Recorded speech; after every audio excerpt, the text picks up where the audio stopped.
Hello, this is Ayalani, the St. Johns County Naturalist. I'm with my friend Jennifer from Water Management. We were just discussing about how a naturalist or a person that has knowledge of local area can just tell by looking at a plant, they can tell what habitats that are in. Give us an example. Exactly.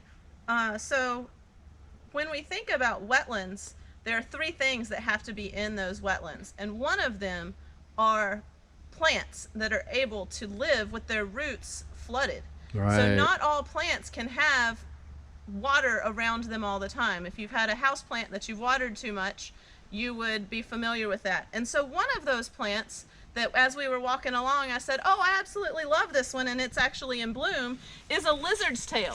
So it is a plant that grows in these riparian, so again, by the creek or by the river areas, and it has this unique heart-shaped leaf and these long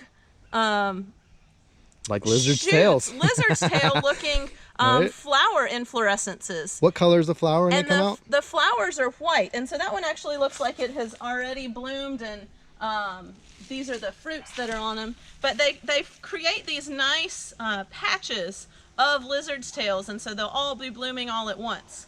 And so this would be an indicator that the water is present there quite frequently. Another plant that can live in areas that are drier but is frequently found in those flooded areas is a plant called the sweet gum. Oh, And I like this plant partially because I grew up on a street called Sweet Gum Street. And I also like it because it is a deciduous tree, so the leaves fall and so they turn beautiful colors, but the leaves also have a unique smell to them. And so crushing those leaves up reminds me of my childhood. so they kind of look like another tree, the maple tree. And I've They seen a do. lot of people get these confused. How can you tell the They difference? do. Actually, I used to teach a botany class up in eastern Kentucky, and that was the common confusion, was the sweet gum and the red maple. The sweet gum has serrated edges, so it has those kind of saw leaf, and the red maple does not. They have smooth edges. Right.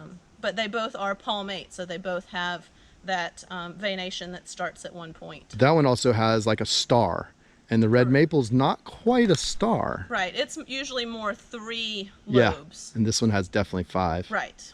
Also, the seeds on this one have like the big, I don't know if we can find one. I've been looking and I can't find one on the ground, but they're like mace spikes. They're like little balls that have mace If spikes you were on out them. barefoot, we would definitely be able to find one. Nice. The other plant that I want to point out that is, you can see that it is actually growing in the middle of the creek bed, is this musclewood.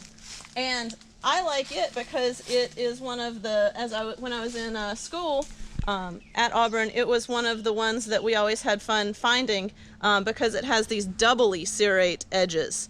And its bark, or the growth form of it, has that musculature to it.